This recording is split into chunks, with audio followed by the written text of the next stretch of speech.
প্রার্থী আমাকে করার জন্য আমার উপর যে ভরসা রেখেছে তার জন্য মাননীয় নরেন্দ্র মোদীজি, অমিত শাহজি সমেত যারা সিলেকশন কমিটিতে আছেন এবং আমাদের রাজ্য সভাপতি, আমাদের রাজ্যের সংগঠন সম্পাদক সাধারণ এবং রাজ্যের এলওপি সহ প্রত্যেকের কাছে আমি কৃতজ্ঞ। প্রত্যেকেই আমার প্রণাম যে তারা আমাকে দায়িত্ব দিয়েছেন অভিষেক ব্যানার্জির মতো অভিশাপকে ডায়মন্ড হারবার থেকে হটানোর জন্য। জয়ের ব্যাপারে কতটা নিশ্চিত? জয়ের ব্যাপারে নিশ্চিত মানে কেউ হারার জন্য দাঁড়ায় নাকি? এখানে ভোট হতে দেয় অভিষেক ব্যানার্জি? ও তো বড় বড় ডায়লগ দেয়। ওকে বলুন না সুস্থ হয় ভোট করতে। সারা ভারতবর্ষে যদি এত যে ইলেকশন হয়, কোথাও এরকম সন্ত্রাস কোথাও হয়? একটা ইনসিডেন্ট হবে না ও বলুক। ও জামানোর যদি জব্দ না হয় আমি রাজনীতি ছেড়ে দেবো, আমি বলে দিচ্ছি।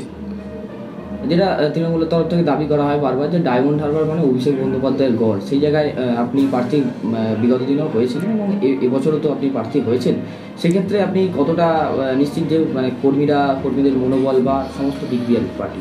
গড় কাকে বলে? ছোটোবেলায় শুনতাম রাজাদের গড়, রাজার রাজত্ব থাকতো সেই রাজার গড় বলা হতো। এখানে ওর কী আছে? ওকে এখানকার ভূমিপুত্র? হ্যাঁ, ওদের জমি হাঙর ওরা জানি। ওর বাবা মা 2009 সাল থেকে এখানে জমি কেনে, তার ফাইল আছে আমার কাছে। আপনার মিডিয়া পার্সনরা জানেন না, আমি জানি। জমি কেনার জন্য, জমি দখলের জন্য, জমি কেনার জন্য গরিব লোকদের কাছ থেকে, তার মানে এখানকার গড় হলো না।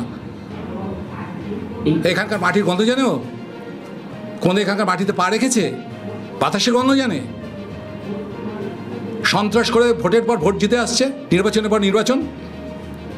এটা আমাদের কোনো বিরোধী দলের কথা শুনতে হবে না। এখানে বেরিয়ে গিয়ে প্রত্যেকটা গ্রামে গ্রামে ঢুকুন, যারা তৃণমূল করে তাদেরকে জিজ্ঞেস করুন যে তুমি তো ভাই তৃণমূল করো, তুমি 2018 সালে তৃণমূলকে ভোট দিতে পেরেছিলে? 10 জনকে এরকম জোগাড় করুন, এই হাতে 10টা আঙুল এখনই কেটে দেবো। ভোট কাউকে করতে দেয়? লোকসভা ভোট ঘোষণা হওয়ার আগেই নওশাদ সিদ্দিকী তিনি বলেছিলেন এই কেন্দ্রে তিনি প্রার্থী হবেন।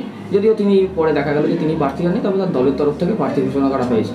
সেক্ষেত্রে আইএসএফের প্রার্থী রয়েছে, তৃণমূল তো রয়েছে, আপনি রয়েছেন বিজেপির এবং সিপিএমও প্রার্থী ঘোষণা করছে। মূল প্রতিপক্ষটা কে আপনার?